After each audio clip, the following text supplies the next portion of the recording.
sintonia, troca de experiências e um bate-papo descontraído sobre o espiritismo na sua manhã. Deusa Nogueira explica a mediunidade no nosso dia a dia. Começa agora, na sua Rádio Rio de Janeiro, o programa Conversando sobre Mediunidade.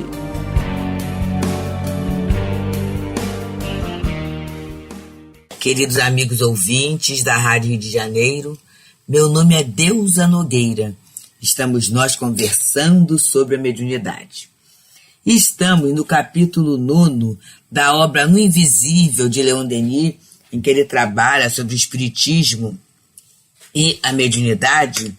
E vamos iniciar hoje uma divisão que Leon Denis vai colocando. É uma divisão decorrente da observação do trato dele com o fenômeno espírita, com o fenômeno mediúnico. Então ele diz assim: os fatos espíritas podem ser subdivididos em 4 classes. E aí ele vai trazendo para nós quais são essas classes, né? Primeira, a tipitologia e o fenômeno das mesas. Nesse gênero de experiências, é preciso eliminar com cuidado as causas físicas, os movimentos involuntários, o magnetismo dos assistentes, a sugestão mental. Sendo afastados todos os fatos explicáveis através dessas únicas causas, permanecerá um número considerável de fenômenos que demonstram a intervenção de inteligência diferente daquelas pessoas presentes. E aí, quando fala em causas físicas, né, nós sabemos que, por exemplo, o que é a tipologia? É a linguagem do sinal, não é? São aqueles barulhos através de uma convenção. Mas a gente sabe que nas nossas casas, por exemplo, se há madeira, que agora é muito mais a questão do MDF, outros substitutivos, né, para não haver tanto desmatamento. Mas alguns de nós com móveis de madeira, e eu sou filha de carpinteiro e marceneiro, né, o papai falava da acomodação das fibras, já que a fibra é tirada do seu meio natural, que é a floresta, né?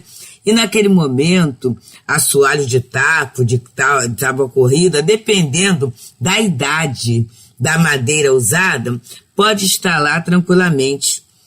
Houve um momento em que os nossos televisores, aqueles grandes televisores, né? Não é essa telinha fina, nada disso não, era muito grande mesmo, tinha aquela caixa de madeira. Então era muito comum à noite, principalmente naquele momento que eu estava em repouso, desligado, começasse a produzir estalos, em função de quê, né? Eram válvulas, esquentava muito, e aí naquele momento em que a TV era desligada, aquela quentura, aquele calor, né, fazia com que desse estalidos, sem haver nenhuma comunicação, não era indício de nenhuma comunicação espiritual. E a gente sabe, Kardec fala, que uma das questões para a gente entender uma manifestação inteligente, o que é inteligente, gente? É saber que há uma inteligência, um espírito por trás daquele fenômeno todo. Então ele diz, o que vai provar que a comunicação é inteligente não é por ser espirituosa, divertida, nada disso.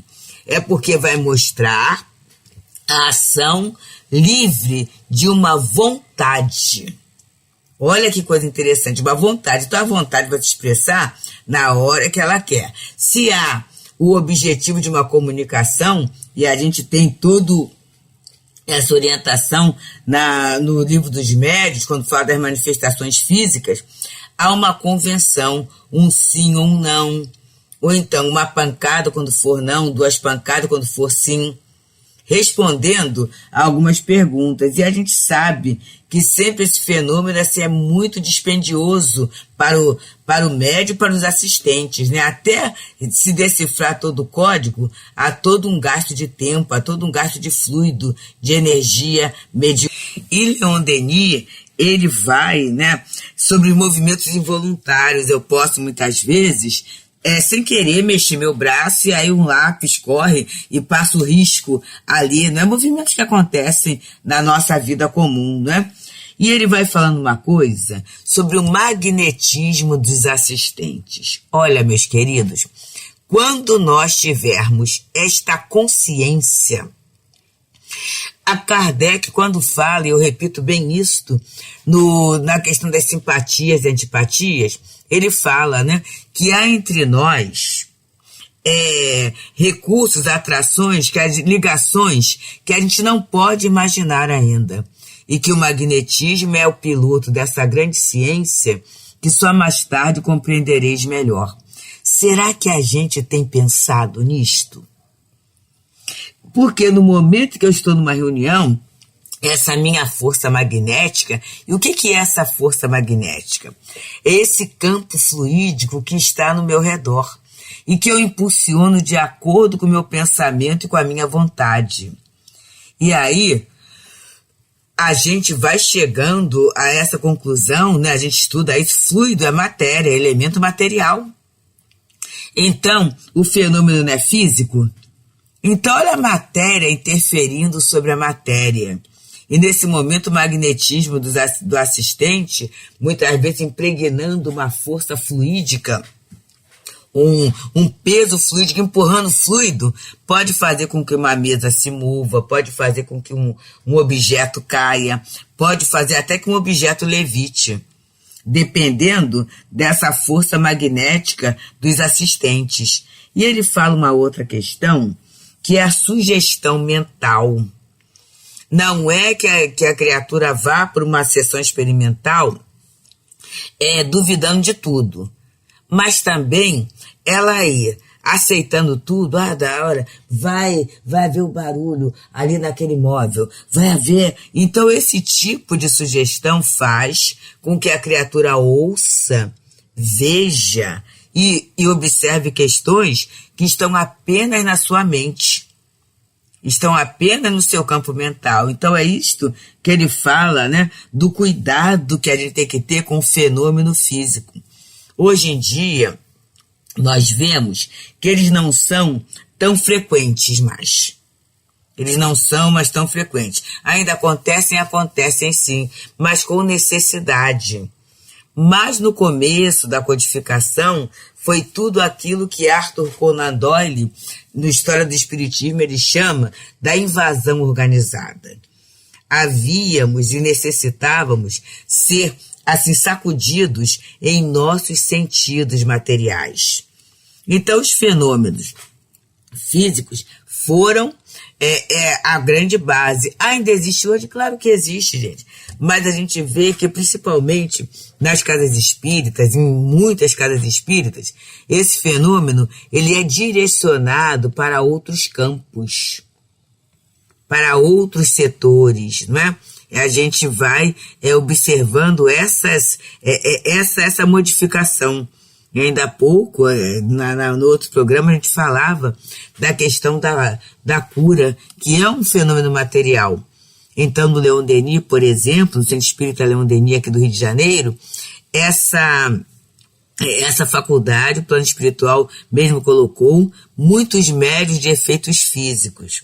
Mas não era interesse da casa, da direção espiritual da casa, chamar atenção para o fenômeno físico. Então, o que aconteceu? Esses médiuns foram encaminhados para a sala de tratamento espiritual junto com os médios de cura. Então, na verdade, na nossa casa ninguém sabe se é de cura ou se é de efeitos físicos. Até porque, gente, a mediunidade de cura está lá no livro dos médiuns, é raríssima. E eu até brinco, né? Imagina se o médium sabe, se eu sou médium de cura, aí daqui a pouco ele vai querer um crachá em neon, né? Eu sou uma peça rara. E olha a vaidade que vai surgindo. Vide a obra, aconteceu na casa espírita, não é isso? Que a médium se sentiu privilegiada, melhor que o outro, e em função disso, todo um processo obsessivo gerando. E a gente até costuma lembrar sempre, nós não podemos desvincular a atividade, o fenômeno material, da conduta moral, né? É lógico que está lá no livro dos médiuns, quando ele fala da influência moral dos médiuns, que se houver merecimento, se houver necessidade, o fenômeno vai ocorrer. Mesmo através, o bom espírito pode até usar o médium não moralizado, mas isso é esporádico. E qual é o objetivo da mediunidade como instrumento de progresso e de elevação? É a gente se conduzir, se esforçar para ter uma conduta de tal maneira que nós sejamos simpáticos aos bons espíritos e só dele recebamos assistência. E para isso, meus queridos, assim, procedimentos físicos, materiais, são mais ou menos tranquilos. Então, cuidado com a alimentação, cuidado com o vestuário, isso é mais ou menos tranquilo. A questão é a vigilância, o trabalho no nosso pensamento que escapole mesmo, nos nossos sentimentos que tropeçam mesmo. Então, ter essa consciência que é um tanto mais difícil para nós. Mas é o objetivo da mediunidade, sabe por quê? Graças a Deus, para nós médiuns, toda vez, e me perdoem a expressão, coloquem entre aspas, amigos, que damos uma escapulida moral, e aí quase sempre no campo do pensamento, em que a gente julga alguém, em que a gente tem um sentimento de raiva, de contrariedade, de rancor por algo que nos aconteceu, toda vez que a gente entra numa trilha dessa, já viram que a gente fica perturbado, fica mal, começa a não conseguir dormir, tem muitas vezes até sensações físicas. E isso faz com que a gente rapidinho comece a retornar à nossa estrada, né? Cada um com os seus recursos, mas naturalmente o movimento moral vai ser feito porque nos incomoda. Porque faz com que a gente, vamos dizer assim, a gente se sinta muito transtornado e perturbado. Isso por quê, meus amigos? Porque graças à abençoada doutrina espírita, veiculada através das nossas casas espíritas, da obra, do livro espírita, da Rádio Rio de Janeiro, por exemplo, a gente já está aprendendo a vibrar numa faixa melhor, numa faixa superior, na maior parte do tempo da nossa vida. Então isso faz com que a gente esteja fazendo melhores escolhas, nos conduzindo para melhores escolhas. Muitas vezes até de uma forma, coloca entre aspas, automática.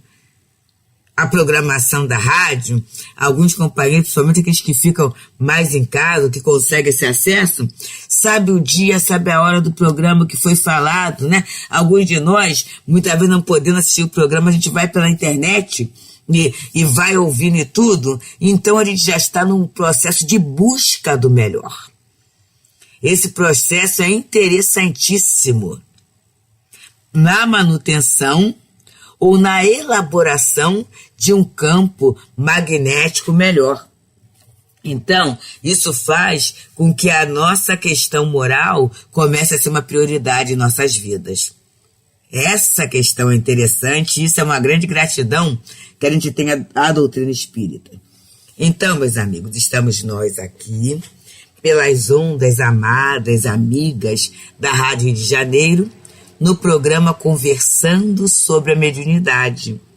Neste momento, estamos no capítulo 9 da obra No Invisível, de Leon Denis, que é uma obra que trata sobre espiritismo e mediunidade. Estamos trabalhando as condições de experimentação. Estamos no momento em que Leon Denis ele vai analisando os fatos espíritas em 4 classes. Vimos a primeira, que é a tipologia e o fenômeno das mesas, as mesas girantes. E agora vamos para o segundo ponto, em que ele fala sobre a escrita automática. E o texto de Denis começa assim: muitas mensagens obtidas através desse procedimento podem ser atribuídas à sugestão inconsciente. Vamos ver o que é isso, meus amigos?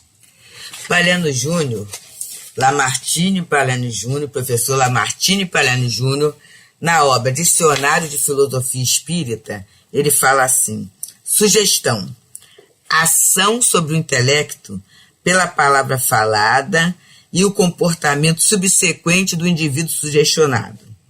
Hoje se sabe que o indivíduo muito sugestionável pode ser induzido até por um gesto significativo ou por qualquer estímulo que signifique algo para ele. E aí ele vai dizendo sobre essa sugestão inconsciente. E o próprio professor Lamartine, ele vem falando que o inconsciente é, primeiro, não consciência. Os vegetais são seres vivos inconscientes. Segundo item, que está sem consciência. Terceiro significado, que procede sem consciência ou que não tem alcance moral daquilo que pratica. O quarto significado é transe profundo e amnésico. E aí a gente começa a observar, né, no período de Kardec e no período pós-Kardec mesmo, a questão do aprendizado, do uso do magnetismo e do hipnotismo. A gente tem até do Aksakov, hipnotismo, espiritismo, né? Era muito usado. E aí essa questão da sugestão vinha muito, meus amigos. Vinha muito, até sendo usado para curas. Num determinado momento da nossa história, as pessoas com as crises nervosas, em que sempre essa questão neurológica sempre foi e é desafiadora, não é? Tinha as crises, e aí muitos processos assim cruéis foram feitos, né? A criatura ser lançada num poço de cobras, porque achava que aquele choque iria dar para ela uma volta à normalidade, banhos frios, e tivemos até assim bem mais recente a questão dos choques elétricos, que na verdade vinha do conhecimento, né? Dessa eletricidade que existe em nós, mas sendo feito assim de uma forma muito desumana. E a gente tem até o trabalho da doutora Anísio da Silveira, que aqui foi uma das pioneiras nesse cuidado com o paciente psiquiátrico, né? Então essa questão da sugestão foi muito usada pela hipnose, né? E aprofundada muitas vezes pelo magnetismo. Então se achava que as mensagens, essa escrita automática era o inconsciente, era uma sugestão. Mas de qualquer maneira, meus amigos, de vermos o trabalho como é feito, se a gente observar muito através de filme, de vídeo, a forma como a escrita é feita, fica um pouco difícil a gente entender, porque não há um acompanhamento, se torna impossível, pela velocidade, o acompanhamento do pensamento de alguém. E a sugestão, ela passa pelo pensamento. Ela vai passar pelo pensamento do indivíduo. E aí Leon Denis continua nos falando. Como vimos, o pensamento, podendo se exteriorizar, acontece em alguns casos que o pensamento do médium responde à sua própria pergunta. Haveria aí um fenômeno de autossugestão involuntária ou de sugestão dos assistentes. Então, é aquele caso em que o médium está com uma dúvida e através dele mesmo vem a resposta. Essa resposta pode ser uma autossugestão involuntária, pode ser também. Pode ser os assistentes vibrando por uma determinada resposta, pode sim. Mas a gente vê casos, e aí eu tenho um fato mediúnico para contar, em que há um desafio nessa questão da escrita, né? É do que o médium pensa. E eu vou trazer um fato ocorrido lá no Núcleo Espírita Pedro e Paulo, em que o irmão Walter Faria, naquele momento presidente da casa, aquele médium que eu sei que vocês já conhecem muito, que eu falo muito nele, porque foram 20 anos de um bom aprendizado para mim, aprendi muito naquela casa. Então, havia uma questão ocorrendo na casa, essas questões que ocorrem em casa espírita, que ocorrem em comunidade, em comunhão, né? Toda vez que a gente tem uma comunidade, pessoas, acontece. A casa era muito grande, com uma frequência muito grande. Então ele estava com um problema lá e andava para um lado e andava para o outro, tudo isso, né? E eu pedi até a orientação de alguns amigos espirituais da casa, ele para lá e para cá e não vinha nada. E olha que ele era médium receitista também, não vinha nada. E aí, num determinado momento, através dele mesmo, a mensagem começa assim: duvide de tudo de todos, menos de tua mãe. E foi a mensagem da mãe dele. Olha só, através dele. E ele, naquele momento, olha a resistência do médium. Ele tinha aquela questão do recém-desencarnado, era a ideia dele, é conceito dele, não poder da comunicação logo, que tinha um tempo, tinha 3 meses, ele tinha uma série de questões. E foi a mãe dele falando. E aí, no meio da mensagem, porque ficou muito claro? Veio uma mensagem, né, uma orientação, contrária a tudo que ele pensava e que os assistentes pensavam também, e ela usou um vício de linguagem que ela possuía enquanto encarnada, antes. Ela falava assim, e foi percebido por ele, e foi percebido pelo irmão dele que no dia estava presente à reunião. Então aí, como é que a gente vai falar da sugestão inconsciente? Era um espírito que não foi evocado, que ninguém esperava, e uma outra questão. E a orientação dada era contrário a tudo aquilo que se esperava, e graças a Deus foi uma orientação perfeita, graças a Deus. Então ele coloca, porém, então pode haver autossugestão involuntária dos assistentes, isso pode ocorrer. Leon Denis não diz que não pode ocorrer, mas ele coloca, porém é uma condição adversativa. Ele vai mostrar uma outra ideia. A ação do espírito se revela nos casos em que escritas desconhecidas são traçadas e em detalhes, fatos, revelações que constituem outros tantos elementos de identidade são obtidos através desse modo de experimentação. Então ele vem dizendo, né? Muitas vezes até assinatura, revelações. Temos o caso da Missy, lá de Mato Grosso do Sul, né, em que está no livro belíssimo do irmão Timpone, que é assim, a psicografia nos tribunais, através de tribunais, em que houve a morte da Missy Mato Grosso, o noivo, um tiro, né, saiu do projétil, do revólver, o noivo foi acusado, tudo isso, embora ele pretextasse inocência. E aí, em Minas Gerais, vem uma mensagem através do Chico Xavier, Franciscano Xavier, em que ela o inocenta, em que ela fala que realmente ele não sabia, não havia essa intenção de matá-la, já que eles eram felizes, tinham um casamento marcado, tudo isso. E aí alguém pode falar assim, mas só o fato de ter falado isso é alguma questão? Não. Por quê? A assinatura, ela assinou. E aí a psicografia diante dos tribunais, por quê? Porque há um estudo, que é a datiloscopia, em que é feita a análise da assinatura.